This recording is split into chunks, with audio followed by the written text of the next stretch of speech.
4 ফেব্রুয়ারি 1986 বাংলাদেশের ময়মনসিংহ জেলায় জন্মগ্রহণ করেন রিয়াদ।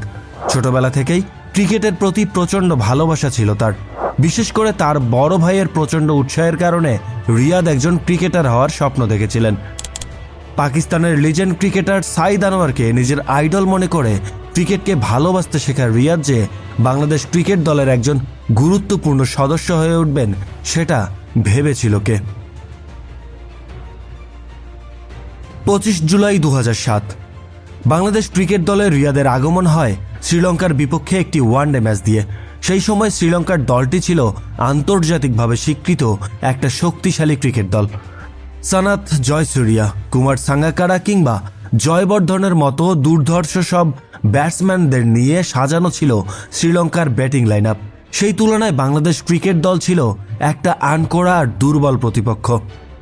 রিয়াদ সেই ম্যাচে বল হাতে 8 ওভার বল করে 33 রান দিয়ে তুলে নিয়েছিলেন গুরুত্বপূর্ণ 2 উইকেট। শ্রীলঙ্কার দেয়া 197 রানের টার্গেট তাড়া করতে নেমে বরাবরের মতো বাংলাদেশ ক্রিকেট দলের চিরচেনা সেই ব্যাটিং ব্যর্থতা দেখা যায়। রিয়াদ যখন ব্যাট হাতে মাঠে আসেন তখন বাংলাদেশের স্কোরে জমা ছিল 5 উইকেটে 69 রান। মাহমুদুল্লাহ রিয়াদ ঠান্ডা মাথায় উইকেটে দাঁড়ালেন। উইকেট যাওয়া আসার চিরচেনা চিত্র। তারপরেও এক প্রান্তে নিজের সেরাটা দিতে চেষ্টা করলেন।